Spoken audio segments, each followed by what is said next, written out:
Volvámonos Verdes. Síguenos en Spotify.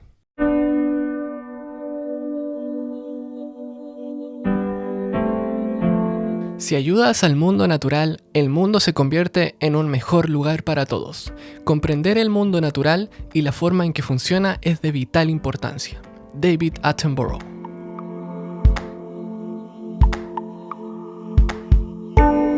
Hola a todos, estamos en una nueva entrega de nuestro lindo podcast Volvámonos Verdes. Y como siempre, antes de empezar, queremos agradecer a nuestros auspiciadores que son Embarra, Humo Recolector y Kombucha Cha.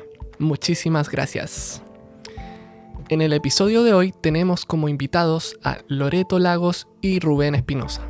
Ambos son parte de una hermosa iniciativa llamada Fundación Raíces de Pucón, la cual logró publicar hace muy poco una guía de la biodiversidad del humedal La Poza de Pucón. En la conversación de hoy se tocan temas como la importancia de los humedales, las especies que podemos encontrar en ellos y cómo podemos contribuir a su protección. Vamos con la conversación.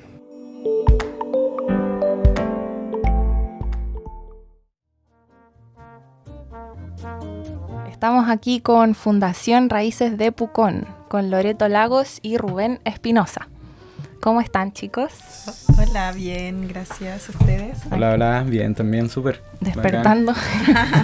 Hoy día es miércoles en la mañana. Y queríamos saber un poco de ustedes. ¿Quiénes son? ¿Cómo quizás nos cuenten un poco de la Fundación Raíces? ¿Cómo nace? Y del trabajo que hacen también. Parte tú, sí, ya, tú bueno. llegaste antes.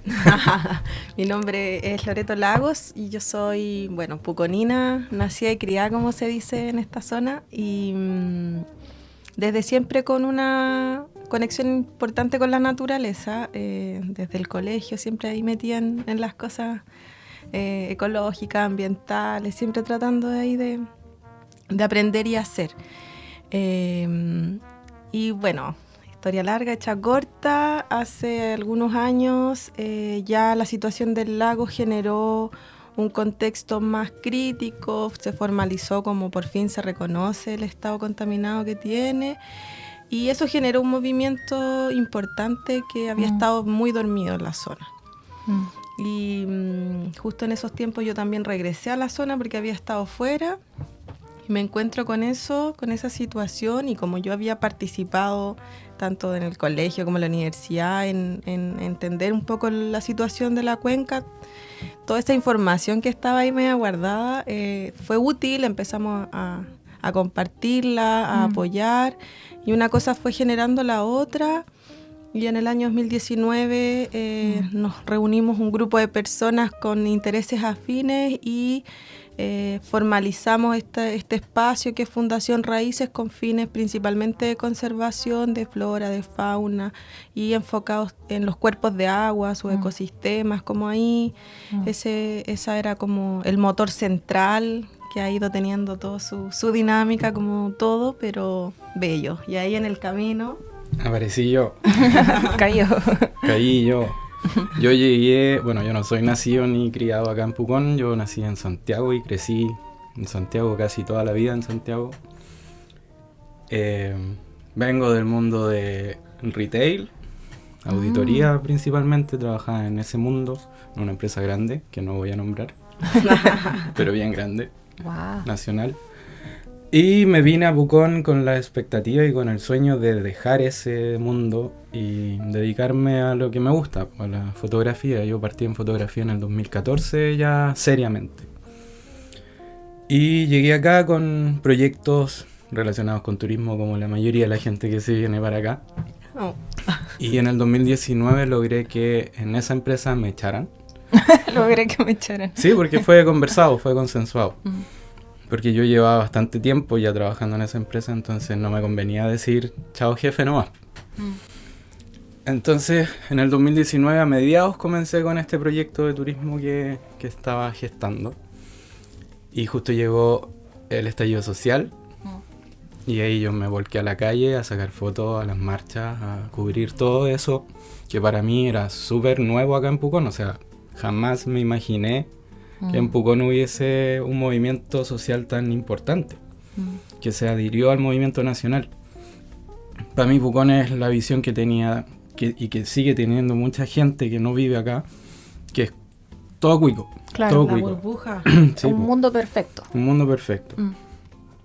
Y bueno, ahí salí a las calles y en esas manifestaciones, en una en particular, vi a la fundación que andaba marchando con un lienzo bien bonito hecho con lana, un telar muy bonito, y le saqué unas fotos. Después, al final de la marcha, me pidieron unas fotos, así como ya con pose y sonrisa.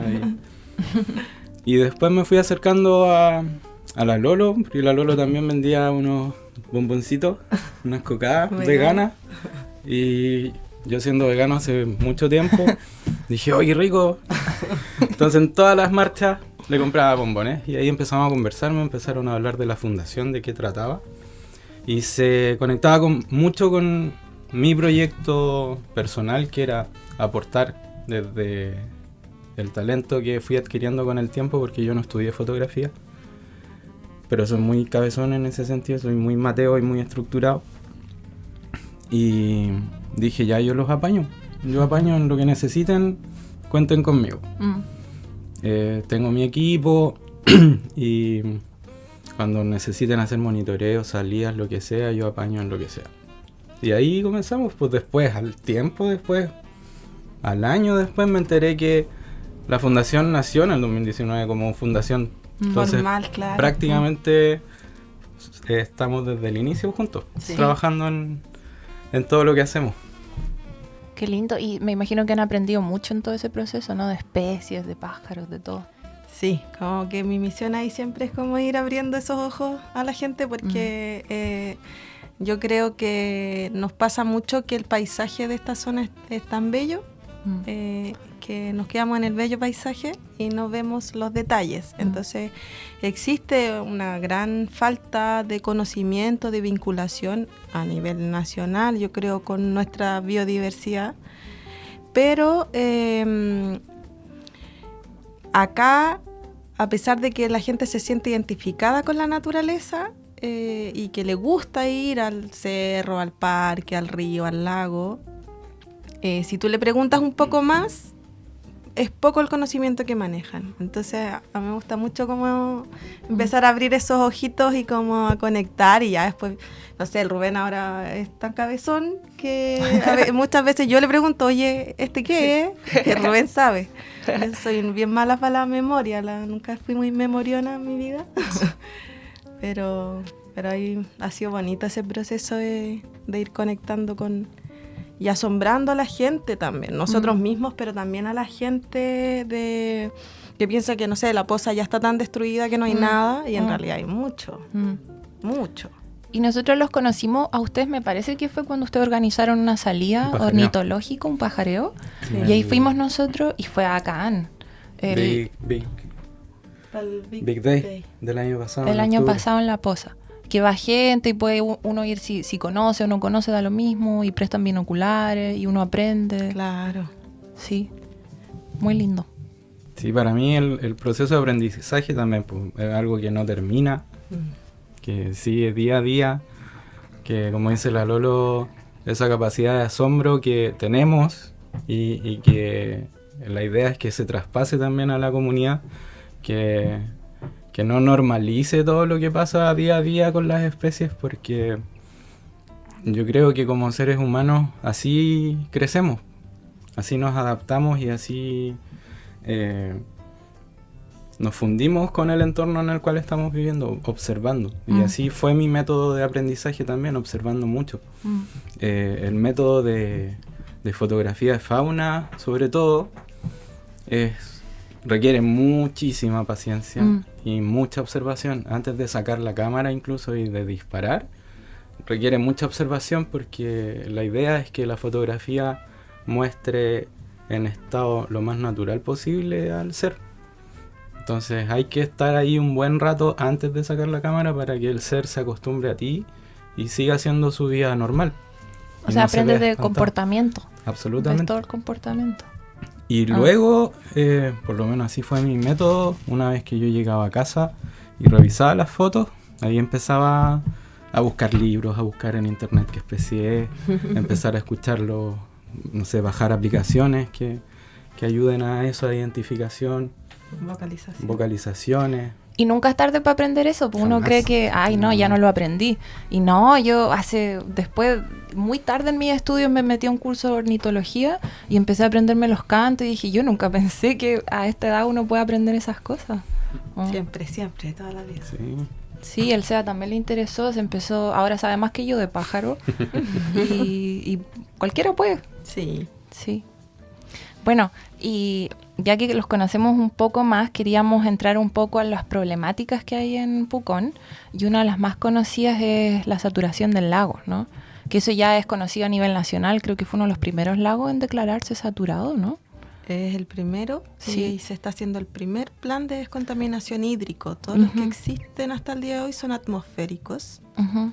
Y este es el primer plan de descontaminación hídrico que se está haciendo en el país. Entonces ha sido un proceso lento, complejo. Ahí hemos estado participando desde sus inicios. Y lo interesante de esto es que la normativa chilena es bien compleja en el sentido de que todo lo separa. Y en general el mundo hoy en día todo se separa. Siendo que en realidad la vida es integral, o sea, comprende y dependen todas las cosas unas de las otras. Entonces, en Chile existen dos tipos de normas de calidad. Una norma primaria que aborda la calidad de la salud humana, y la normativa que existe es válida a nivel nacional. Y existen otro tipo que son las normas secundarias, y las normas secundarias tienen como fin proteger el ambiente y son específicas para lo que estemos abordando, que puede ser en este caso un lago, en algunos casos están siendo ya cuencas, que incluyen varios ríos y otros cuerpos de agua, y así. Entonces, el fin de esta es proteger el medio ambiente y se definen ciertos parámetros, según el caso de estudio, con los cuales nosotros vamos a decidir si superamos estos parámetros, si pasa tal y tal cosa, nosotros vamos a decir que ya este ambiente está en peligro, está amenazado y se puede declarar en latencia, que está muy cerca de sobrepasar los límites, o saturado, que ya sobrepasó los límites. Esto viene de los años 80, se demoró mucho, de ahí como el 2013, 2015, recién sale la norma secundaria para el Villarrica. Dentro de las otras precariedades que existen a nivel nacional, solamente se hacen 2 monitoreos al año. O sea, con 2 muestras al año nosotros tenemos que poder representar el estado de un ecosistema completo, que yo lo encuentro pésimo, y con un par de parámetros que tampoco son muy decidores. Entonces, el año 2017 estos parámetros se superaron abruptamente y se declara saturado. Y ahí viene ya un primer detalle. El Ministerio de Medio Ambiente eleva la solicitud al Ministerio y al Estado para que declare. Entonces el informe de saturación sale en el 2017. Y eso tiene que pasar por toda la burocracia chilena hasta ser publicado en el Diario Oficial. Y esa publicación sale un año después. Pero eso fue público. Entonces, en ese periodo, entre el 2017 y el 2018, la cantidad de proyectos que se iniciaron, porque una vez declarado saturado, una vez que eso saliera en el Diario Oficial, muchos de esos proyectos iban a tener que pasar por evaluación ambiental. Entonces hubo todos los proyectos inmobiliarios que están como Pucón Villarrica, que están terminando, los que están camino al volcán, los que se están terminando en La Poza. Acá también, al lado de la península, están haciendo otros, los que alcanzaron a terminar acá en la entrada Colo Colo, en la Casona. Todos esos responden a eso, a una burocracia que permitió un año en el que obviamente las empresas pusieron así el acelerador a fondo para poder hacer todo ese tipo de proyectos. O sea, no tienen que considerar el estado del lago, como que todo estuviera bien en sus estudios de impacto ambiental. Es que no hacen, claro. Los proyectos inmobiliarios no pasan por el sistema de evaluación de impacto ambiental a menos que estén en una zona declarada saturada. Entonces, la normativa es mala. Es mala, y además de lo mala que es, se ejecuta peor por este mismo tipo de temas de la burocracia, vacíos legales, etcétera. Entonces, una vez declarado saturado el lago, tenemos, entre comillas, una herramienta que es que tengan que pasar por este sistema, que también tiene muchas deficiencias. Y eso ha permitido también un rol importante que hemos podido ir ejecutando nosotros como fundación, que tiene que ver con ser parte de esos procesos de evaluación y participar como una contraparte. Y ahí es donde un poco también le ponemos como harta energía al tema de los monitoreos, porque nos dimos cuenta en esa situación que todos estos proyectos, al pasar por evaluación ambiental, la información ambiental que levantan y que entregan al sistema es muy distinta de lo que nosotros sabíamos que había, pero no teníamos nada formal con que nosotros decirles, oye, no, o sea, aquí sí hay especies en categoría de conservación, aquí es una zona de reproducción, aquí, pasa allá. No teníamos nada formal con que, más que nuestra palabra, y que yo lo vi en algún momento, que la abuelita contó que aquí. Entonces, como obviamente eran informaciones poco válidas, poco formales, y ahí decidimos cómo poner la energía ahí. Y eso pasa con todos los factores de contaminación, o sea, las pisciculturas, por otro lado, también tienen una normativa muy laxa como punto principal. Acá las concentraciones la contaminación que pueden aportar se mide en concentración, es una disolución. Entonces, en esta zona no tenemos problemas hídricos. Entonces contaminamos más, ponemos más agüita, diluimos, estamos dentro de la norma. Entonces, primer gran problema del proceso de hacer el balance de dónde vienen los contaminantes es que no sabíamos cuánto aportaban las industrias, porque en primer lugar se hacen autocontrol, se controlan solas. En segundo lugar, ponen una disolución en caudales que varían y que además se sabe como por debajo que hay muchas prácticas también, o sea, el momento que van a medir, controlan que esté dentro de la norma, pero en muchos otros momentos en realidad no está sucediendo así. Todo lo que sucede con el tema sanitario, por otro lado, o sea, la sanitaria de Pucón, que también tiene sus prácticas, también nosotros identificamos que la sanitaria hace la misma práctica de diluir. Entonces, tienen un consumo de agua que escapa de la tendencia de las sanitarias a nivel nacional, y eso se debe a también estar diluyendo los contaminantes para estar dentro de la norma. La norma sanitaria, por ejemplo, incluye que diferencia si la salida del efluente de la planta y agrega estas aguas a un río o a un lago. Entonces entrega un río de pequeño caudal, que es el río Claro, que está a menos de 200 metros del lago. Entonces no alcanza, o no sé si en su totalidad, no alcanza a cumplir la función del río, que es verdad, el río oxigena, va a consumir los nutrientes, va a poder generar Pero eso yo lo encontraría lógico si lo hiciéramos en un río de mayor caudal y a una distancia mayor del lago, porque si no esos nutrientes llegan y solamente se concentran en el lago. La deforestación, el tema de las especies exóticas invasoras también, que fueron introducidas con ciertos fines que en algún momento se hablaba de que los sauces fueron introducidos porque después de la erupción del 71, si no me equivoco, o la posterior a esa, toda la vegetación de los cauces, del delta sobre todo, se vino toda, se la llevó y quedó descubierto el suelo. El invierno siguiente las crecidas hicieron que el agua se viniera hacia Pucón. Entonces, con esa razón, se hace esto de introducir el sauce, porque iba a poder crecer en la arena, iba a chupar el agua, iba a contener. El problema, además de eso, es que se hicieron modificaciones de cauce en el río y, coincidentemente, algunas personas de harto poder ganaron tremendos terrenos, porque sus terrenos crecieron con esos movimientos. Y hoy en día también son el talón de Aquiles para poder hacer la declaratoria de humedales en la zona del delta, porque se oponen, porque acusan que es propiedad privada. Zonas que nosotros recorrimos en los monitoreos y al menos cruzamos 5 cauces secos.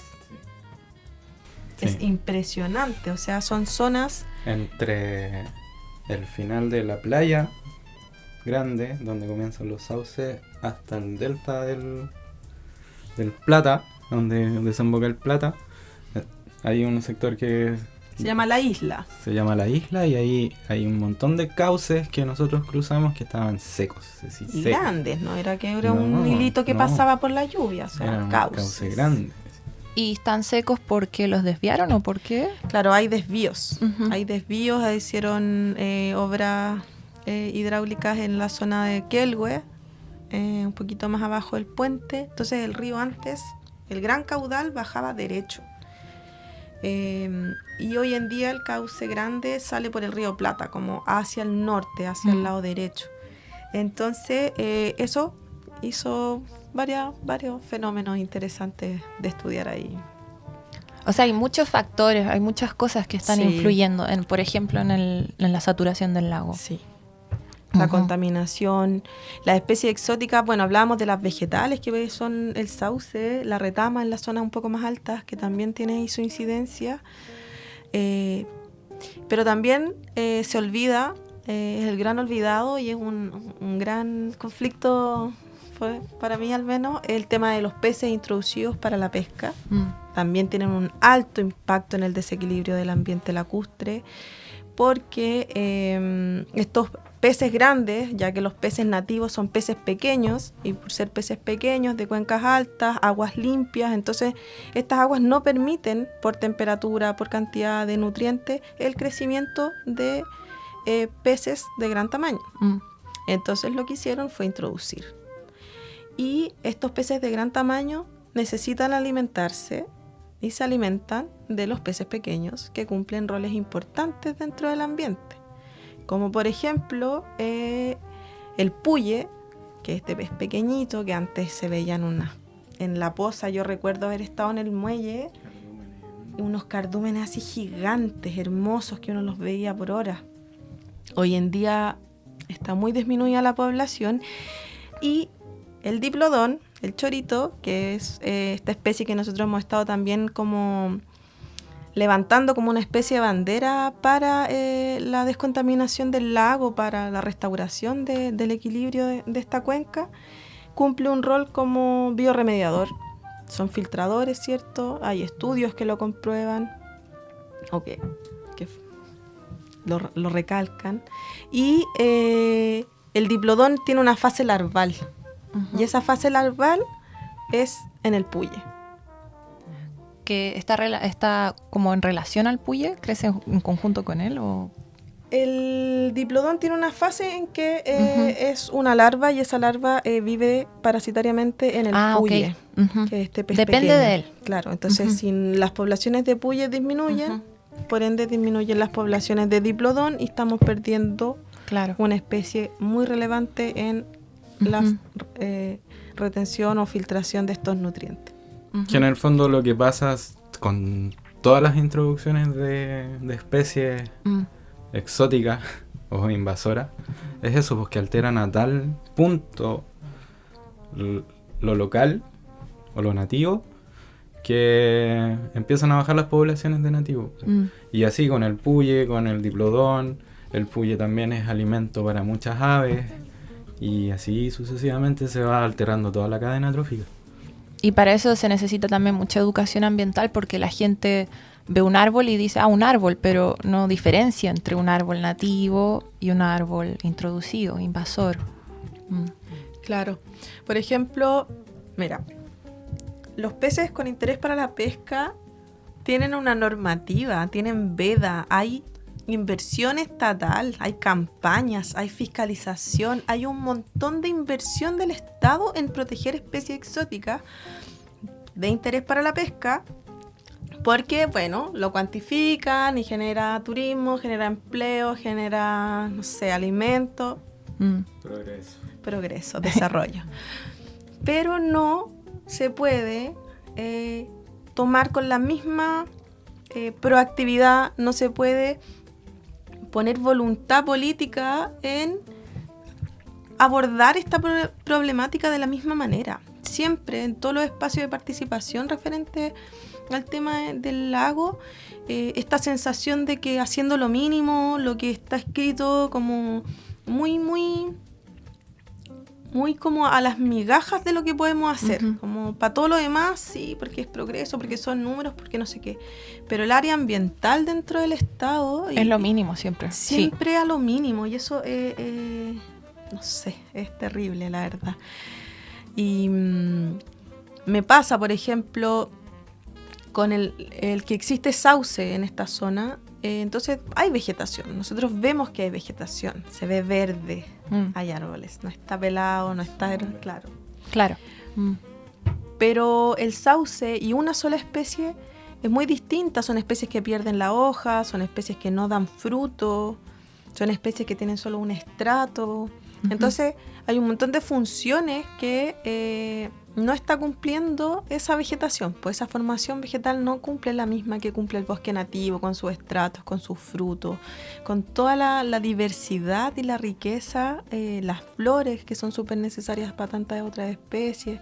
Entonces esa es como el hacia dónde tenemos que ir apuntando, como hay soluciones de ya, saquemos los contaminantes, pongamos unas bolas para que no llegue sol y entonces no vengan las algas y no tengamos estas situaciones tóxicas en el verano. Pero otra vez estamos yendo al síntoma y no a la causa. Y no a la causa, porque el lago es como el receptor de todas las aguas, ¿cierto? Entonces, lo que sucede en el lago, porque la norma secundaria es para el lago. Y al tener la norma secundaria para el lago, nosotros podríamos pensar que el plan de descontaminación solamente abarca el lago. Pero la verdad es que con todo este mes de trabajo y las discusiones en el proceso, se logró que fuera de la cuenca. Porque si no abordamos lo que sucede en la cuenca, difícilmente vamos a poder tener resultados en el lago. Eso es muy bueno. Sí. Eso fue bueno. Sí.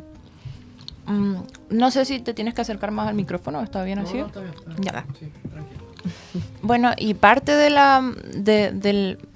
la descontaminación del lago también viene con la protección de los humedales, ¿cierto? Los humedales son necesarios en ese aspecto. Y ustedes como que tienen harta acción o son bien activos en el tema de los humedales. Sí, ha sido foco un poco en el trabajo que hemos hecho como fundación. El monitoreo de los humedales que están alrededor del lago, porque los humedales son como el filtro natural, es como el riñón de todo el ecosistema de la cuenca, porque todo lo que traen los ríos, que traen todos los otros cuerpos de aguas que vienen desde arriba antes de caer al lago, pasan por humedales también, y viceversa, o sea, los humedales también funcionan como protección hacia lo que hay arriba. Los humedales, por ejemplo, costeros, también cumplen una función de barrera para todo lo que viene en las crecidas. Y ahí nos hemos dado cuenta en todo el trabajo que hemos hecho de la cantidad enorme de biodiversidad que hay. Como decíamos en un comienzo, nos hemos sorprendido mucho con algunas especies que habitan, que nidifican, que se están reproduciendo, otras que vienen de paso eventualmente, y ha sido un trabajo muy bonito, muy extenso, de mucho aprendizaje, de mucha experiencia, y el trabajo de los humedales principalmente nos hizo también empezar a trabajar en esta guía, porque como decías tú también, y como lo vi yo cuando llegué a Pucón, y yo creo que lo ve mucha gente que viene de paso, tal vez, que busca material local y no existe. O O sea, las guías que uno encuentra en las librerías son las guías que puedes encontrar en la librería en Santiago, en no sé, en Valparaíso, en La Serena, en Arica, que son las que venden en todos lados, que son guías de especies, guías de campo, que son a lo largo de todo Chile. Pero no hay una guía local que diga qué especies habitan acá. O sea, la mayoría de la gente que va a darse una vuelta a La Poza, por ejemplo, lo que ve son patos. Dice, mira qué lindo los patos, y les va a tirar miguitas de pan. Sí. Y los patos que hay son introducidos, hay gansos, pero no ven a los otros, y las taguas, que son las que más se ven, también no son patos.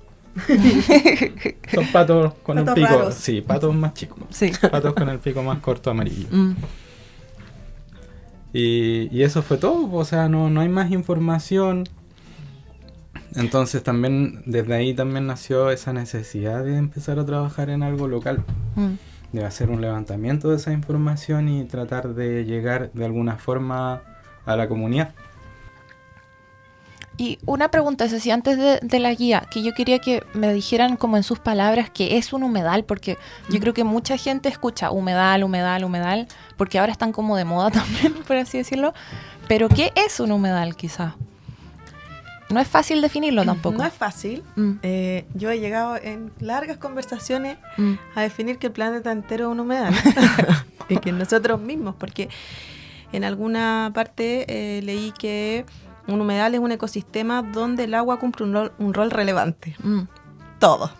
No hay espacio en el que no. El agua cumple un rol relevante, porque el agua es un elemento vital, ¿no? Así como elementos vitales tenemos el agua, el suelo, el aire. De eso depende la vida, de nada más, el sol. Entonces, pero cómo se define ya a nivel más formal, tiene que ver con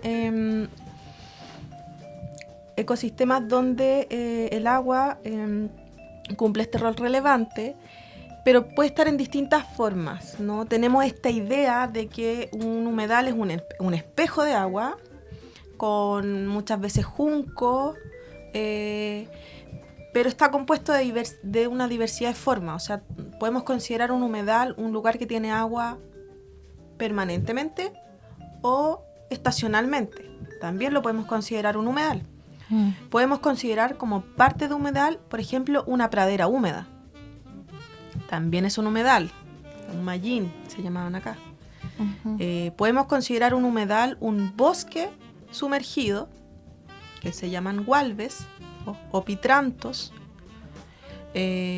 Normalmente la pitra es una especie muy característica, que tiene la capacidad de desarrollarse con sus raíces sumergidas en un suelo saturado. Entonces, los gualbes o bosques pantanosos normalmente se denominan pitrantos acá en la zona. Entonces, un humedal es diverso. Pueden ser sus aguas estancadas, pueden ser corrientes, pueden ser estacionales, pueden ser permanentes, puede ser una pradera, puede ser un bosque, puede ser un espejo de agua o no. Entonces, es difícil como definir, acotar.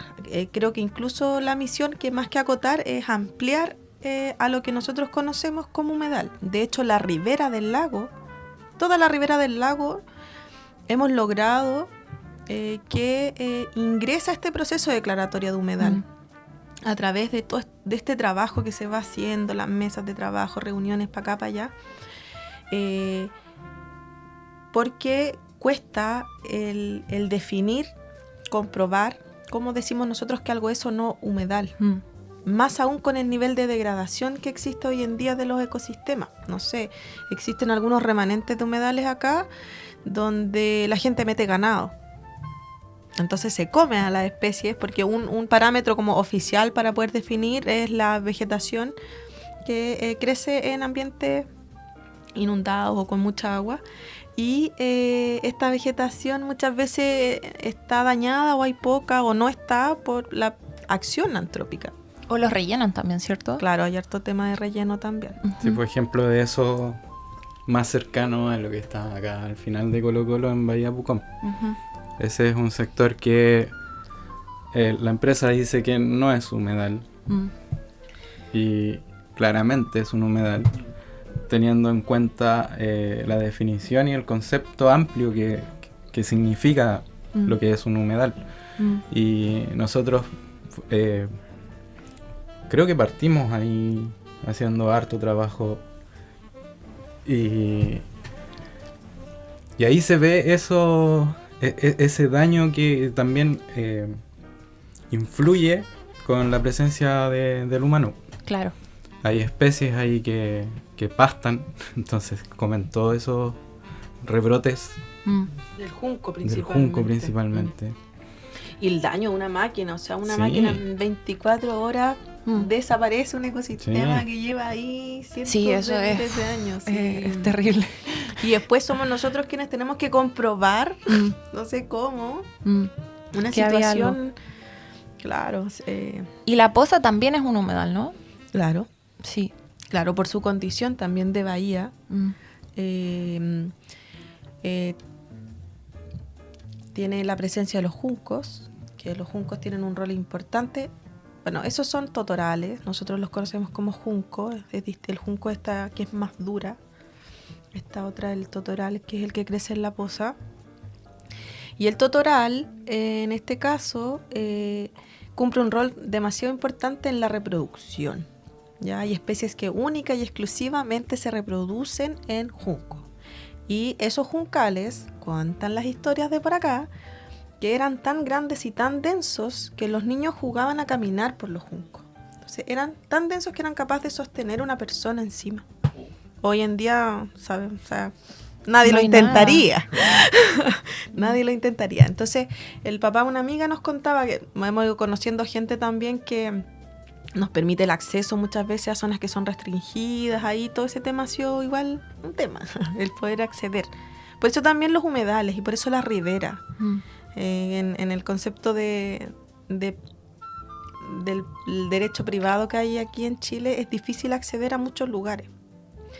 Entonces las riberas son un lugar un poco que aún en una ambigüedad de a quién le pertenecen, pero un poco más fácil acceder. Y el humedal de la Poza tiene muy buenas características. Incluso antes de que estuvieran todos esos edificios había mucho árbol grande, mucho bosque, que también genera una conexión. Y los bosques remanentes que hay en la península también son una fuente ahí importante de vida, de fauna y de que el ciclo se logre completar. No quedan como ambientes tan aislados. Sí, anoche, sí, sin ir más lejos, conversaba con mi compañera de La Poza, particularmente, y le decía, imagina cómo tuvo que haber sido 1000 o más de 1000 años, miles de años atrás, cómo era ese sector.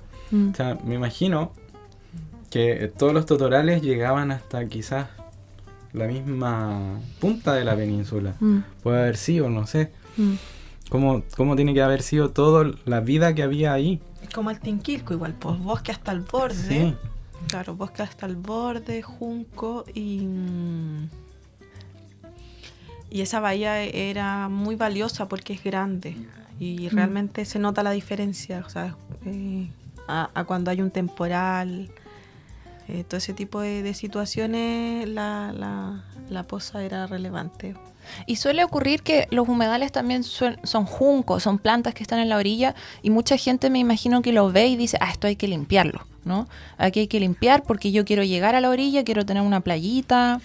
Entonces se ve como una molestia, ¿no? Porque no te dejan ver la orilla, no se puede caminar por ahí, se te mojan los zapatos.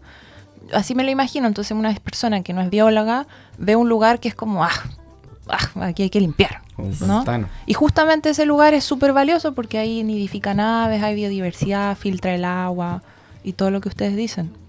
Por ejemplo, los jergones, los patos jergones también nidifican en junco, pero como hay tan poco, ellas se adaptaron y están nidificando en cavidades en los sauces que hay en la poza. Y eso significa que una vez nacidos los polluelos, a la hora, así como que nacen, se mueven un rato y se lanzan de, no sé... Fácil 2 metros. Más. Fácil, Sí, por lo menos. Lo por mínimo lo menos 2 que... metros y se lanzan. Y abajo lo esperan los perritos. Y ahí, claro, lo esperan los perros, tienen que lograr llegar al agua.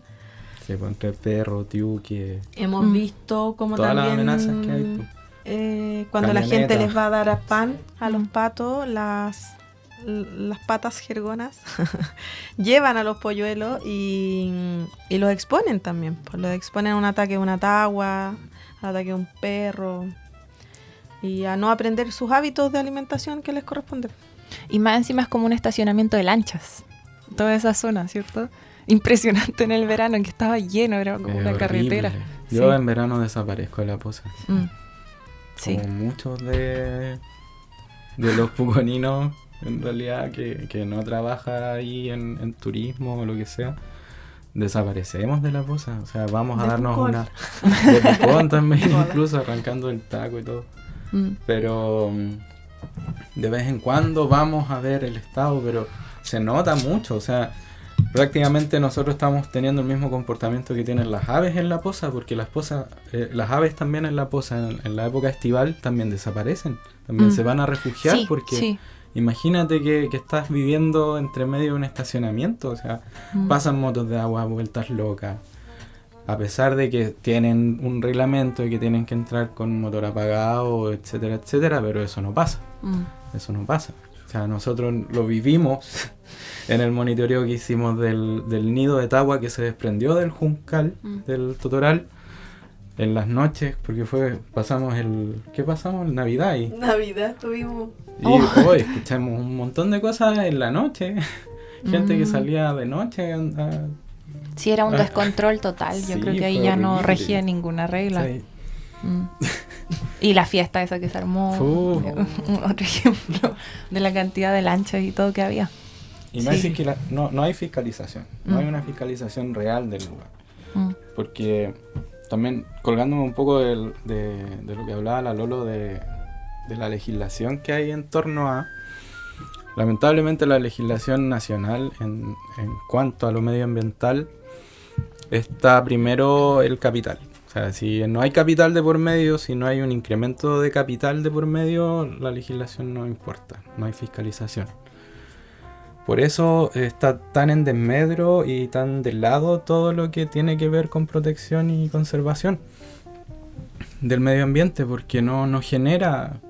O sea, bajándolo a la poza, siguiendo el tema con la poza, si dejamos de permitir que se estacionen lanchas y todos las embarcaciones, las motos de agua y todo lo que llega ahí en verano, si lo llevamos a números como le gusta a las autoridades tener todo en estadística, o sea, se va a negativo, pues vamos a empezar a ver números rojos y eso es lo que no queremos, porque el progreso es todo lo contrario, es tener números azules todo el tiempo. Pero si lo vemos desde el otro punto de vista del real, del valor real que significa tener un medio ambiente y un ecosistema sano, los números azules se van a ver reflejados en la cantidad de especies que van a estar viviendo ahí seguras, que van a encontrar un lugar seguro para nidificar. Porque en realidad eso es lo que pasa con muchas especies que pasan, que llegan y vienen y ven, pucha, vamos a nidificar a la poza. Vamos a Pucón. Vamos a Pucón a nidificar, tengamos nuestros hijitos en Pucón. Y llegan y ven que está lleno de lanchas. Pues. Sí, Entonces, ¿dónde vamos a nidificar? Chao, me voy. Y me voy al interior a buscar otros lados. Entonces es una pérdida, es una pérdida estamos perdiendo. totalmente mucho más Mira, ¿te puedo grande. contradecir? Yo creo que si lo queremos llevar a números, la verdad es que sale más caro descontaminar que prevenir. Sale más caro hacernos cargo del riesgo a la salud que ocurre cuando hay algas tóxicas, cuando están estos blooms de algas. Entonces, pienso que más allá de la priorización económica a nivel estatal, porque finalmente quien tiene que invertir ahí va a ser el Estado en remediar. O sea, llevamos cuántos años en un proceso que no es gratis, o sea, hay muchos funcionarios, mucha gente que se le está pagando para estar haciendo este plan de descontaminación, los monitoreos, los estudios que se han encargado, todo eso tiene un costo, que lo estamos asumiendo nosotros, pero que alguien tomó la decisión antes y que priorizó el negocio de algunos pocos en un lugar sin hacer el estudio correspondiente sin considerar las variables correspondientes. Y alguien podrá decir que fue antes y antes la situación era distinta. Pues bueno, hoy en el presente tenemos otro contexto y habrá que tomar las medidas necesarias, como esto de la perpetuidad de los derechos de propiedad en Chile. Yo creo que son un problema gravísimo, porque perfecto, llevas 20 años teniendo un negocio, te ha ido bien, ya criaste tu familia, tienes tus propiedades, tienes tus cosas, vives bien. Oye, amigo, date cuenta, como por favor, ¿cómo va a ser tanta la soberbia, tanto el individualismo de no poder cuestionarte y decir, chuta, estamos en este contexto? Es gente de negocio, gente que rápidamente puede inventarse un nuevo negocio, buscar otra forma. No es que van a quedar desarmados, claro, y se van a ir a la ruina y van a tener un perjuicio mayor. O sea, hay un contexto ya largo, han tenido un montón de tiempo para reinventarse y buscar una nueva forma de tener ingresos y reducir la escala o la forma en la que trabajan, mejorarla, pero no hay esa voluntad, ni desde los privados, y el Estado no tiene la capacidad de poder ejercer esa presión por un tema ya más bien que va para otro lado, que es constitucional. Entonces, pero si nos vamos a números, yo insisto que sale más caro descontaminar. O sea, nos está saliendo cara toda esta destrucción que han hecho en los últimos años o décadas. Nos sale caro y nosotros somos quienes pagamos las afectaciones, la disminución de la calidad de vida. Si lo vemos también desde ese ámbito, también podemos observarlo así. Nosotros somos más y que nos gustan la fauna y nos concentramos en esa área, pero si queremos abordarla desde esa otra mirada también, o sea, argumentos sobran. Y casos reales en el mundo también, y de éxito, con un poco de voluntad desde lo institucional, desde la parte privada, si hubiera un poco más de voluntad también, o sea, no es necesario que nos pongamos extremistas y erradiquemos todo. O sea, hay maneras distintas. La posa no tiene por qué ser el estacionamiento de la gente. Pueden tener acceso quizá las embarcaciones, pero con restricciones como todo. O sea, cuando hay contaminación atmosférica, restringimos el uso de ciertos vehículos para reducir la cantidad de emisiones, reducimos no sé qué. ¿Por qué acá no se puede? Y todo en el contexto de cambio climático también, que se sabe que para adaptarse al cambio climático es necesario tener ecosistemas sanos como los humedales, como la cuenca y todo eso. Oye, les quería preguntar ahora sobre la guía que hicieron, que fue un gran trabajo. Yo la vi, tiene 100 páginas, ¿no? De recopilación de datos, de especies. Es impresionante, los felicito. Gracias. Muy linda y muy útil. Entonces queríamos saber cómo fue ese proceso de creación de la guía, cómo fue el trabajo. Sí, fuimos papis, fuimos mapis. Fue un trabajo que es resultado de todos los monitoreos que comenzamos a hacer.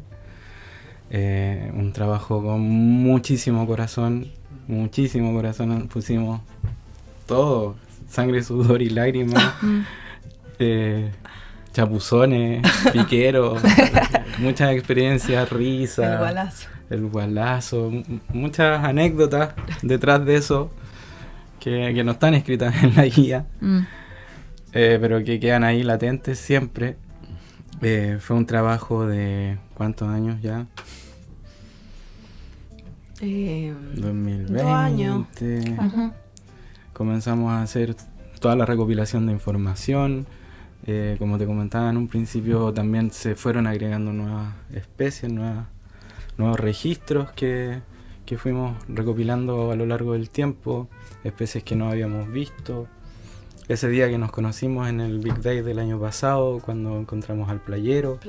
Nunca habíamos visto un playero aquí en La Poza. Un montón de otros registros y pues fue una compilación de mucho registro fotográfico. En lo personal para mí fue una enseñanza muy grande.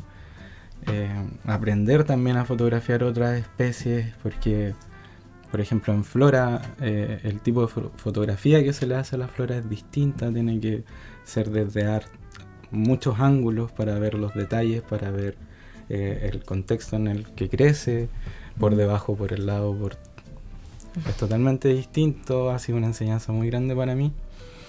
Y luego comenzamos a compilar esa información, postulamos a un fondo en el 2020.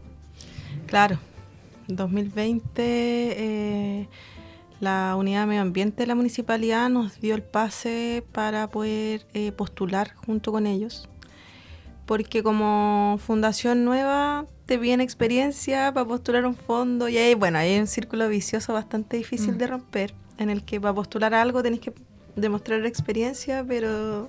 Igual que encontrando trabajo. Claro, por ahí.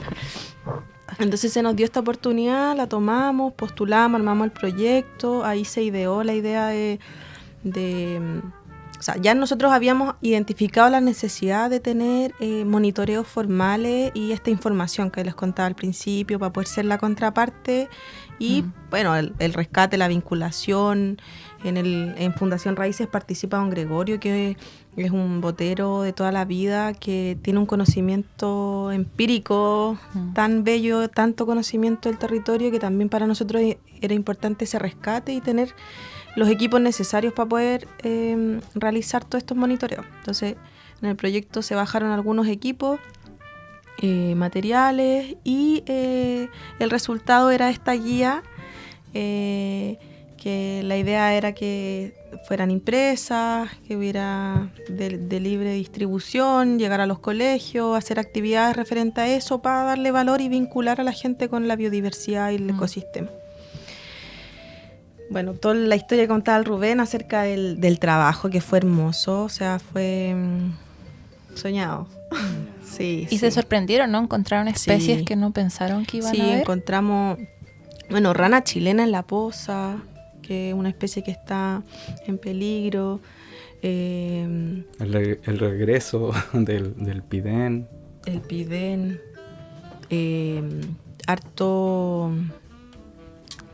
Harto coipo también. Coipo, eso me impresionó. Sí, hay harta presencia de coipo, hay presencia de zorros. Sí. A mí eso me impresionó. Zorros tanto en la poza, en el delta, en la ribera norte también hemos visto. Registro de puma vi que tenían. Claro. Bueno, es que ahí, eso quería contar. La primera etapa consideraba la poza, nosotros lo ampliamos al delta. Ahí también echando mano a nuestras voluntades y recursos y tiempos. Claro. Y el año pasado nosotros agregamos un monitoreo por la ribera norte del lago. Esa fue una travesía soñada, porque comenzamos a planificar todo, logística, equipos, alimentación, de todo, para hacer ese monitoreo, esa travesía en 5 días. ¿En kayak o en bote o en qué? En ambas. Kayak y bote. Kayak y bote. Fuimos en un par de kayak y en 2 botes. En los botes llevamos todo el equipo, alimentación, agua. Y 100% ahí, autonomía. Sí, 100% autonomía, 0% emisión. Sí, todo con fuerza humana. Ahí don Gregorio fue una máquina, realmente una máquina, porque él se llevó los 2 botes con todos los equipos y nosotros nos fuimos en kayak. Y comenzamos en Villarrica, zarpamos de allá y remamos, creo que el primer día 7-8 kilómetros fueron, un poquito más. O sea, fueron varias horas. Bien cansador. Sí, y llegamos a un punto... a Bellavista. Donde fue la fiesta. Llegamos antes. Llegamos antes de la fiesta, sí. Que queda más o menos como al frente de la isla que hay. Y ahí estuvimos 2 noches en Bellavista y después continuamos hasta Piedra Mala. Y después de Piedra Mala llegamos hasta El Plata. Y ahí fue sorprendente lo que encontramos, bosque primario. Ahí fue donde registramos estas huellas de puma, estas marcas que hacen todos los felinos cuando se rascan en los árboles. Con las cámaras trampas registramos zorros, registramos pudú. ¿Pudú? Qué bacán. O Sí. sea, esa es una zona en que no hay mucha presencia humana, ¿no? No hay muchas O sea casas. que esa zona no, porque hay pocos y malos caminos, son fundos grandes, o sea, es un bosque ribereño que existe ahí, con una ladera bien pronunciada, y ya sobre esta ladera hay pura plantación de pino arriba, pino y eucalipto. Pero este bosque que quedó ahí, que probablemente debido a las fuertes pendientes nunca se explotó, hay unos bosques con unas coberturas sobre el 90%, o sea, casi no hay ingreso de luz. Encontramos flor de la araña, que hay unas fallas. Las fotos, no sé qué pasó con la foto de la flor de la araña, que la flor de la araña es una flor rara que está adaptada a crecer en estos ambientes de poca luminosidad, entonces no hace fotosíntesis. Se alimenta simbióticamente con las raíces de los árboles y con algunos hongos. Entonces, es un mundo aparte. Encontramos unas lianas que más Eran grandes que una verdaderos persona, troncos. sí, Eran en enormes. diámetro gigante. Wow, no me lo imaginaba. En el lago Villarrica. Y eso nos habla un poco de estos bosques remanentes que... ¿Cómo fue? La península, que también es un lugar más cercano, al cual no hay acceso, también tiene unas zonas bien parecidas. Entonces, no es que solo sea ahí, en realidad es una característica de lo que fue. Claro. Pero la explotación maderera ahí, para la época de los ferrocarriles, los durmientes, generó problemas. ¿Qué más vimos? Hartas orquídeas. Muchas orquídeas. Sí. Y me gusta mucho de su guía que es como bien amigable, o sea, yo siento que cualquier persona la puede tomar, o imprimirla si quiere, y ver lo que encuentra en la orilla. Si uno tiene binoculares, por ejemplo, puede ver las especies. Voy a intentar ver las ranitas que muestran ahí. Claro, no, las ranitas están difíciles. De noche o no sé. Solo yo creo que Cuatro Ojos y la antifaz, Sí, sí, esas son las que presentes y más fáciles de ver. fácil de vista. La rana chilena en el plata es más fácil verla Sí. y De escucharla. de escucharla. Acá en La Poza también se ha escuchado harto. Sí, ahí en el juncal que está ahí después de la laguna, hay un juncal enfrente. Ahí habitan unas ranas chilenas. Y la rana rosada hojarasca crece en una vertiente que hay ahí enfrente, que es de difícil acceso. Y rana rosada encontramos también arriba en un estero en la Ribera Norte. En la Ribera Norte, sí. Sí. Wow. Sí, ahí quedamos sorprendidos. De hecho, cuando la vimos, no, ¿qué especie es? Ahí también pecamos nosotros esa noche cuando salimos a hacer el monitoreo nocturno porque no llevamos guantes. Se nos quedaron. Entonces, obviamente no la pudimos tomar para ver su pancita, porque ahí hubiéramos podido ver más características de ella. ¿Y por qué se necesitan guantes para Los no- anfibios tienen una piel muy permeable, respiran por su piel y nosotros somos vectores, podemos contaminarlos y podemos dañarlos, entonces nunca tomar un anfibio, en realidad no hay que manipular ningún animal. Pero en el caso de ser necesario para reubicar, no sé, en el caso de un estudio, se recomienda el uso de guantes y tiene que ser un guante especial, que es el guante de nitrilo, porque el guante de látex común y corriente tampoco se recomienda su uso en... Sí, porque Sí. pueden ser tóxicos igual. Le voy a decir a mi mamá que le gustan las ranitas y a veces las anda Sí. tomando. Guante de nitrilo. Con Mira, no guante sabía. no. O mejor no, en realidad, Sí, manipular. mejor no. Mejor no. Porque igual, o sea, El estrés que les se provoca. traduce en un estrés, pero enorme. Imagínate que una mano, Un gigante te un venga... gigante te toma y te da vuelta y te mira y te pone un foco encima, ¿no? Claro. Sacas fotos. Y te Sí, yo recuerdo perfecto ese día cuando lo encontramos y a mí me daba cosa meterme así como ponerle cámara encima, así en un momento yo dije, no, ya no, vamos. Claro sí. que contribuye a la educación ambiental, pero no sabes hasta qué punto estás interfiriendo no con ellos. perturbarles. Sí.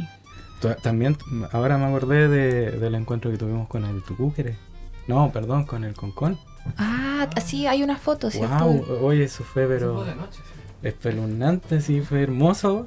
pero se te paran los pelos, es una ave tan imponente, tan grande. Nos echó la manzana. Que tiene una vocalización, pero muy variada. De hecho, después que lo avistamos, seguimos nuestro camino.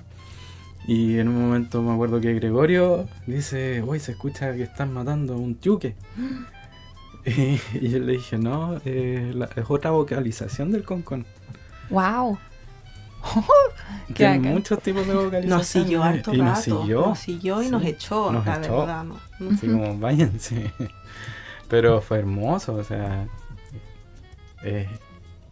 muy imponente verlo de noche. Y después, bueno, continuamos, hicimos como repetimos los puntos de acá de la poza y con eso cerramos los monitoreos este verano o a fines del año pasado. Y ahora, hace un poco más de un mes, la Lolo empezó a recopilar de nuevo ese material, empezó a actualizar todo lo que ya teníamos avanzado de la guía y optamos por sacarla de manera digital, porque ya seguir esperando poder tener los recursos para imprimirla, para tener un diseño bonito. Entonces ahí la Lolo le puso todo el Art Attack con Word. Con Word.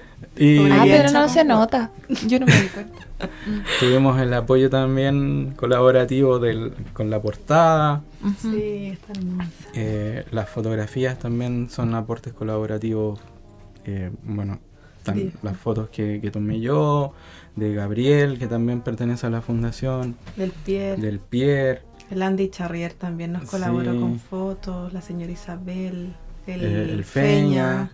Harta colaboración. Sí, hay mucha colaboración. ¿Y tienen pensado entonces imprimirla o van a esperar? Sí, queremos imprimirla. Estamos hablando con una persona local. Queremos que se sostenga lo local también ahí. Está haciendo unas pruebas. Ahí más o menos vamos a costear y tratar de generar el material impreso, porque todo el mundo lo quiere impreso y en realidad sí, es mucho más útil. Así que teniendo esa info, vamos a ir tratar de movilizar todo para poder imprimirla y tenerla disponible. Lindo. Sí, porque la finalidad de la guía es esa, pues, tratar de llegar a la mayor cantidad de gente, tratar de llegar a los colegios, que sea un material educativo tangible.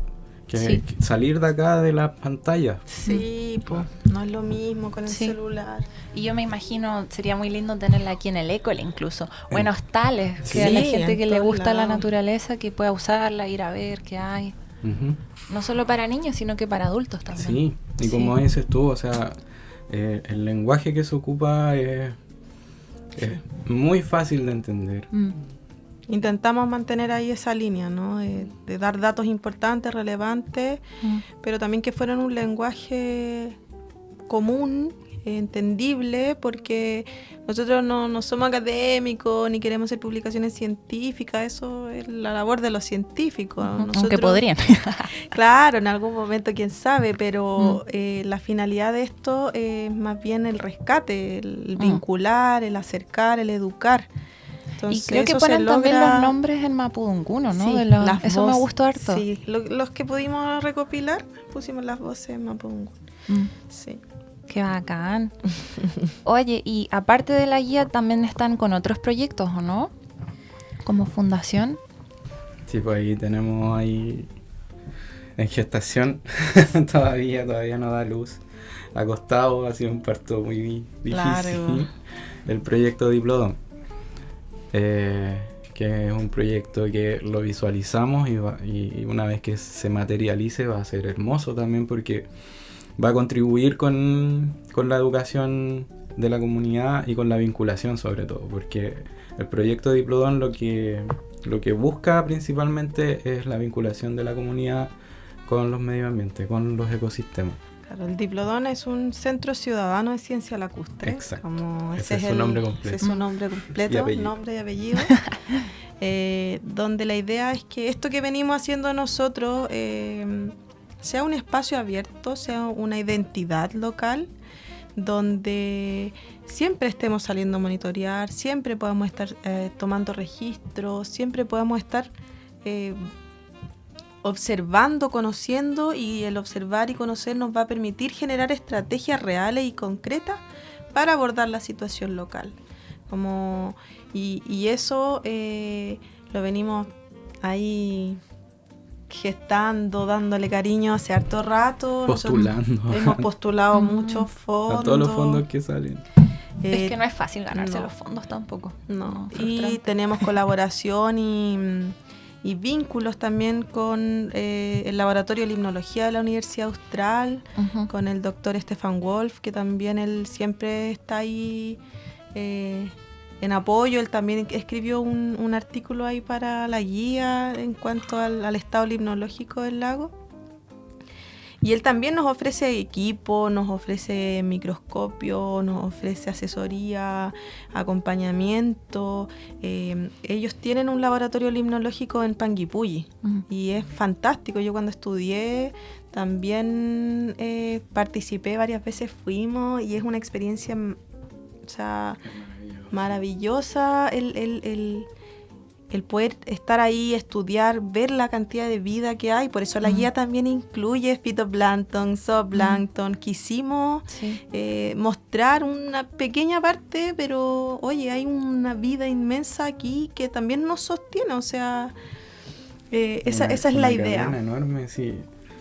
Yo cuando hicimos una grabación de una entrevista al profesor y nos mostró, sacó unas muestras, unas pequeñas gotitas, y las vimos en microscopio y hay una vida así minúscula. Sí. Y tú la ves por el microscopio y es impresionante, es como un embrioncito chiquitito que se mueve y tiene es un ser, es un individuo al final, tan pequeñito, y que eso lo empezamos a magnificar y se va transformando en todas las especies que existen. Y dado el estado de contaminación del lago, de saturación, con mayor razón debería haber un centro de monitoreo.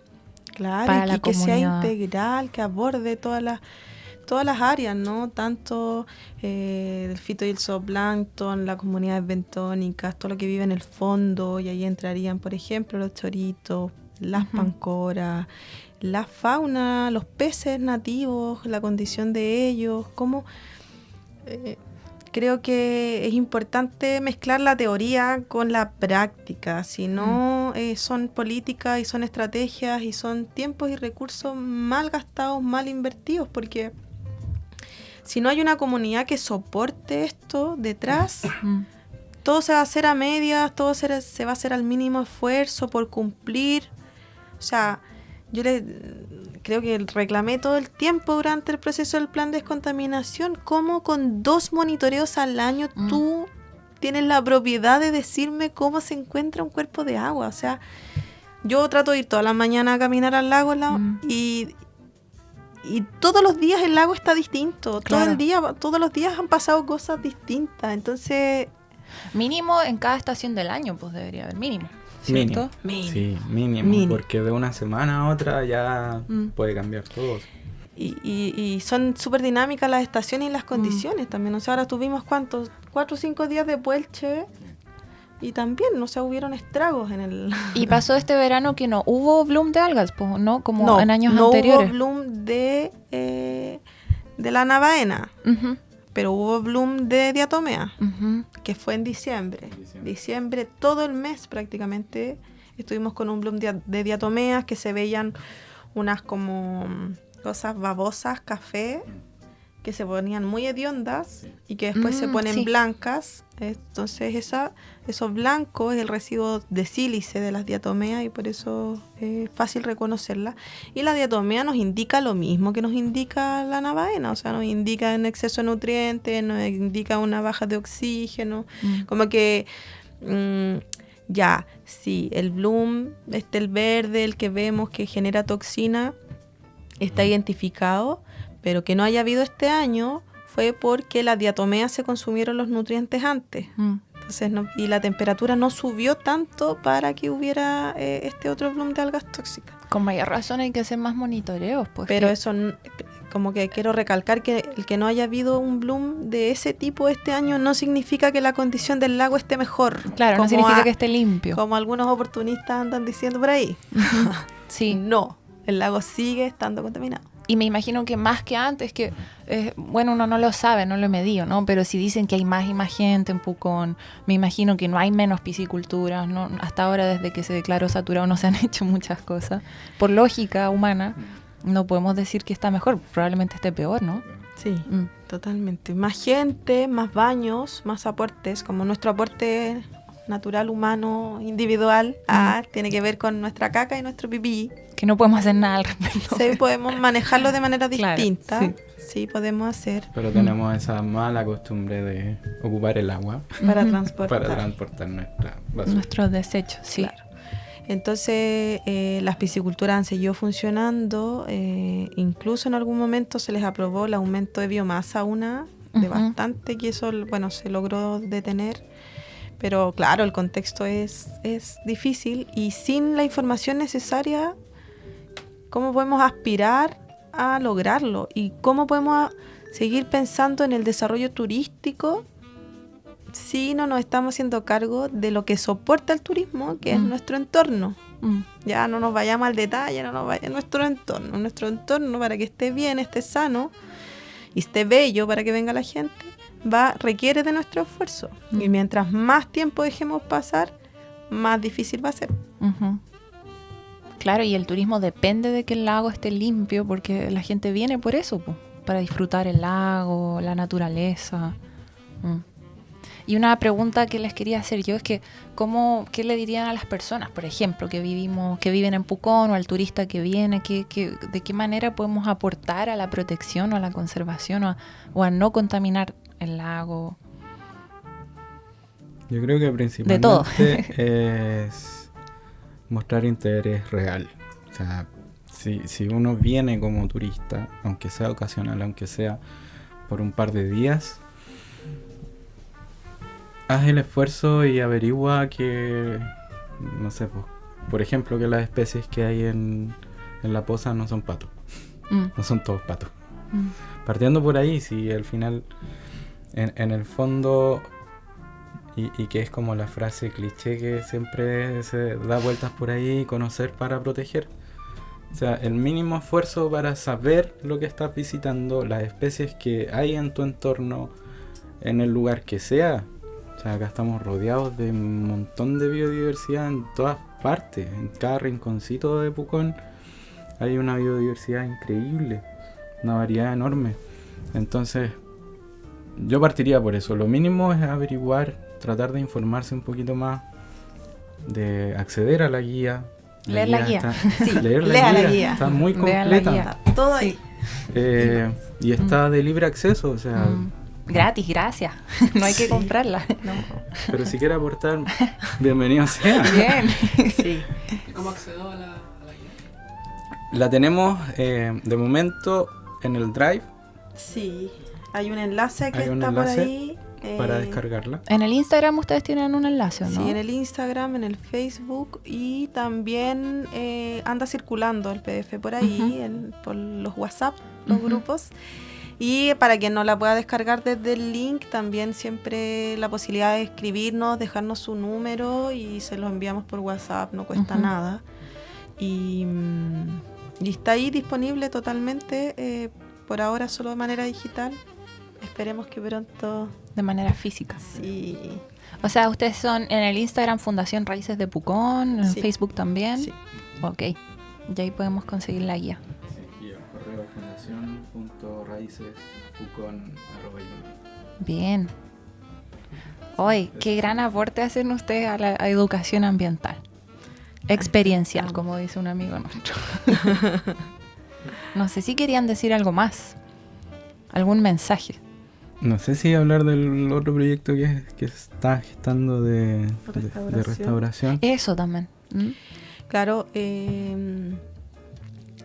como comentábamos antes, este tema de la especie exótica invasora que afecta normalmente las riberas y humedales, son otro tema que identificamos como un punto crítico, ¿no? Como Si nosotros pensamos en que a través de el delta del Trancura ingresa el 90% de las aguas superficiales al lago, estas aguas además contienen los contaminantes o los residuos de toda actividad humana que sucede cuenca arriba, o sea, Curarrehue, Caburga, Palguín, Catripulli, las pisciculturas, las plantaciones que hay, agrícola, la ganadería que hay, que no son tantas, pero hay. Y bueno, todas las actividades humanas que se desarrollan en la cuenca van entregando a los ríos que finalmente ingresan por el delta. Y todas estas riberas están con especies exóticas invasoras, ya sea sauce, ya sea retamo, que es otro de las flores amarillas. Si nosotros empezamos a desarrollar alguna metodología que permite ir haciendo el recambio de una manera que impacte lo menos posible, o sea, tiene que ser un trabajo progresivo, lento, vamos a estar generando hábitat, vamos a estar generando corredores biológicos o mejorando la calidad de ellos, porque hoy en día ya tenemos la certeza que existe, la fauna resiste en espacios que están degradados. Entonces, si nosotros empezamos a mejorar ese ambiente, vamos a estar generando ahí un tremendo beneficio a la biodiversidad, pero también en el proceso de crecimiento de estas especies vegetales, de arbustos, árboles y todas las especies que se puedan ir desarrollando en este proceso de recambio, van a estar en una fase de crecimiento. Y una planta en una fase de crecimiento está consumiendo muchos nutrientes. Entonces, si nosotros pensamos que hacemos esto, vamos a estar, digamos, de manera acelerada o potenciada a través de estas gestiones o de estas metodologías que nosotros estamos proponiendo, a estar absorbiendo estos contaminantes en todas las fases de llegada al lago, e incluso en la ribera del lago. Entonces, estos nutrientes que están ciclando ahí todo el tiempo y están generando los problemas de eutroficación, se van a retener en la vegetación. Entonces, no es menor el efecto que podría llegar a tener esto, y que son necesidades. O sea, es necesario tener corredores biológicos, es necesario tener vegetación nativa por el factor de la descontaminación, pero también la vegetación nativa nos entrega mucho alimento, nos entrega medicina, nos entrega un espacio de esparcimiento. Entonces, los beneficios son múltiples. Van a controlar mucho mejor los ciclos hídricos, las crecidas de las lluvias, retienen mejor. Entonces, restaurar las riberas también para nosotros es un desafío real, concreto. Ya llevamos algunas fases iniciales avanzadas, así que estamos en eso. Es harta pega, ¿no? Es como subir un nivel, se podría decir, de los humedales hacia arriba. Como empezar como... Este cotono que hay ahí, claro. Empezar a trabajar un poquito más arriba. Y eso requiere sacar las especies invasoras, plantar especies nativas, ese tipo de trabajo. Claro, nosotros estamos proponiendo una metodología a escala humana y pequeña, replicable. Entonces, esta metodología incluye el control, pero no el arrancar, solamente como ir disminuyendo el dosel, digamos, o las ramas de estas especies, y ir generando, bueno, identificamos en primer lugar que hay mucha semilla que baja por los ríos y que está en buenas condiciones, pero debido como a la presencia de estas otras especies no pueden desarrollarse. Entonces, si nosotros empezamos a abrir pequeños claros y a controlar el crecimiento de estas otras que son muy rápidas, de rápido crecimiento, muy invasivas, podemos ir favoreciendo el crecimiento de las especies que hay, de las especies nativas, y ir, más que el generar plantines y llevar plantines, creemos que es mejor el ir adaptando el espacio para que las condiciones sean favorables para las especies nativas e ir conteniendo las especies exóticas, porque las especies exóticas hoy en día sí son el hábitat, sí son quienes retienen el suelo. Entonces, sacar un sauce, y no vaya a tener que sacar uno, o sea, que son hectáreas que hay que intervenir, significaría un perjuicio mucho mayor. Entonces, tiene que ser a una escala lenta, por lo menos unos 10 años. De forma planificada. Y una metodología bien bien poco intensiva, digamos, ¿ya? Entonces es un proceso que va a ser lento, solamente, por ejemplo, el desraizamiento de las plantas que están pequeñas, que podemos sacar de manera manual, pero ya si algo yo tuviera que meter pala, para mí ya estamos generando más daño Más que daño. beneficio. Sí, entonces, bueno, también por eso se habla de un proceso a escala humana, porque la idea también es educar con eso, para que el trabajo no solamente caiga en la fundación o en otras entidades, sino que también se pueda llevar a las comunidades, a la población que vive en estos entornos y que sepa identificar y sepa cómo actuar y que todos colaboremos con Claro, por esta ejemplo, regeneración. si hay gente que vive cerca del río y tienen una orilla de río donde hay especies, algunas nativas que sobreviven conviviendo con estas exóticas, poder ir, poder identificar. Entonces ahí ya estamos educando, ya estamos vinculando a esa gente, la hacemos guardiana de ese lugar también. Y vamos multiplicando los ojos y las manos que están trabajando. Sí. Y de esa manera nosotros proponerle esta metodología que ya venimos estudiando y estamos haciendo unos prototipos prontamente, y que puedan ir haciendo este trabajo a escala manual. No necesitamos ni maquinaria, ni inversión. Si en realidad la naturaleza, con un poquito que uno les ponga, toma su rumbo. La naturaleza busca su orden y su... Entonces eso es más o menos la propuesta que estamos realizando, que sea replicable por la misma comunidad, porque ¿quién se hace cargo de restaurar, no sé, 5.000 hectáreas? Claro, ¿Quién? es mucho, sí. ¿Quién tiene el dinero, el tiempo? Nadie. Y si esperamos que haya una política pública, nunca, jamás. Entonces tiene que ser algo en que vayamos todos y con un granito que pongamos todos, un par de fin de semana, una metodología que está planificada de manera estacional. Entonces tiene acciones de primavera, acciones de verano, de otoño, de invierno. La idea es que nadie tenga que dejar su vida sino que entre todos, con un poco de energía, un poco de tiempo, podamos hacer este recambio. Qué lindo. Y me gusta porque gran parte del territorio está ocupado por propiedades privadas, ya sea gente que vive ahí o lo que sea. Entonces, ¿cómo enseñarle a las personas que tienen su terreno de cómo cuidar y tratar el terreno para aportarle a todo el resto? Claro, la importancia que tiene. Bien. Muchas gracias. Oye, nos han educado mucho. Y es muy lindo todo el trabajo que están haciendo. Muchas gracias. Sí. Por amor al arte, gran parte de su trabajo. ¿No? Sí, ese es otro tema, un gran tema. Sí, es un gran tema. Es un gran tema, sí, el financiamiento. Bueno, a ustedes también les pasa que... Sí. O sea, hay que recurrir, hay que tocar muchísimas puertas solo para tener un poquito de apoyo. Porque tampoco pedimos grandes sumas ni nada, pero yo creo que es una inversión que se va a ver enriquecida y que va a ser en beneficio de todos al final. No solo a escala humana, sino que en todo el ecosistema. Si al final a eso apuntamos a un crecimiento horizontal.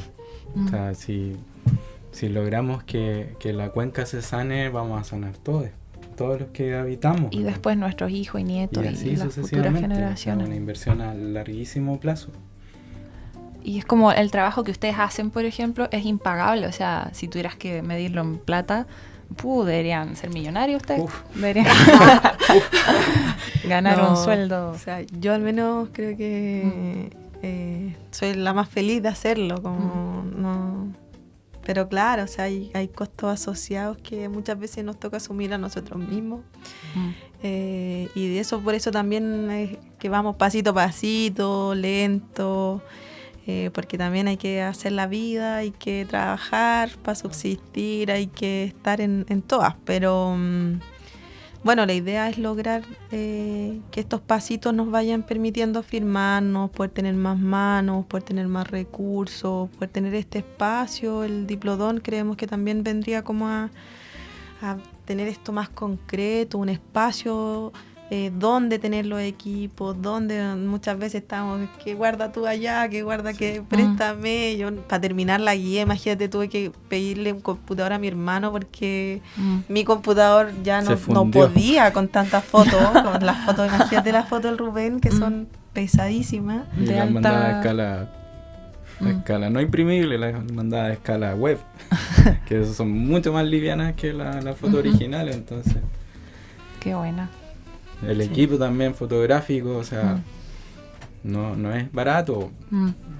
Andar con ese equipo también es poner entre comillas en riesgo inversión personal. Claro. Cuando nos caemos de los bordes. Cuando nos tiramos chapuzones, cuando hace mucho calor y nos tiramos guatazos.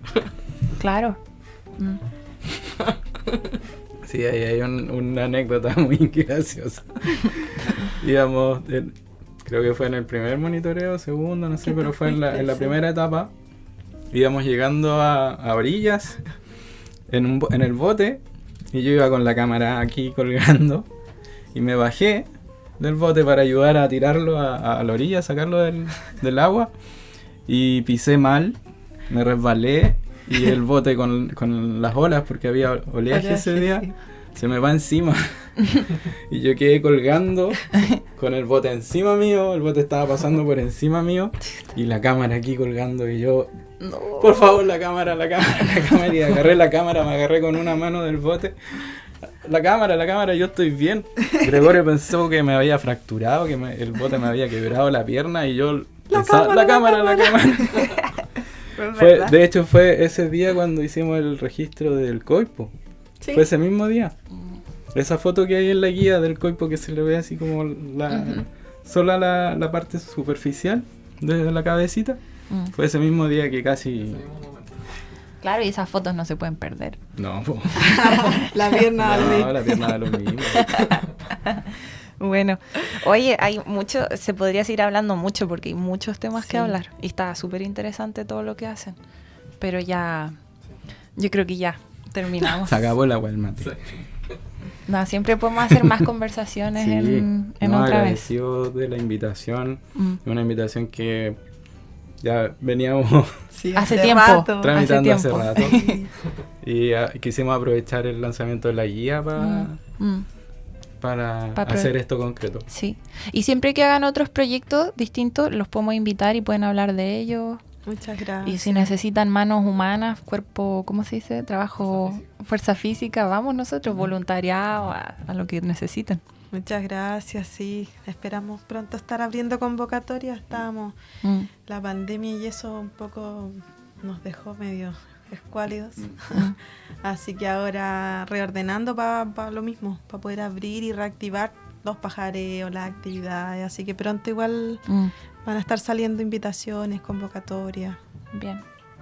Muchas gracias. Gracias. Cuando quieras lo puedes cortar.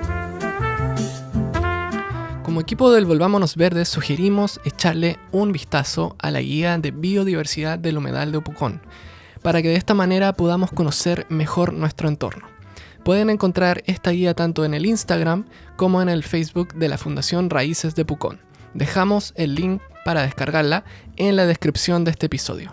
Agradecemos nuevamente a nuestros auspiciadores que son Kombuchacha, una bebida de té fermentado que es muy refrescante, rica, tiene distintos sabores. A nosotros nos gusta mucho la de arándano, ¿cierto? La de jengibre igual me gusta harto. Y es perfecta para reemplazar las bebidas, en verdad. Nuestros otros auspiciadores son Humo Recolector, que es un incienso hecho aquí, hecho localmente, en base a los residuos de la industria, en base al canelo. Y huele muy rico, huele así como bien natural. Y por último, En Barra, que son productos en barra, champú en barra, acondicionador, jabón y distintos productos que no vienen envueltos en plástico, son zero waste, son biodegradables y son muy buenos también. Me gustan mucho los champú en barra. Muchas gracias En Barra, Humo Recolector y Kombuchacha por apoyarnos. Muchas gracias a todos nuestros auditores, que tengan una buena semana. ¡Chao!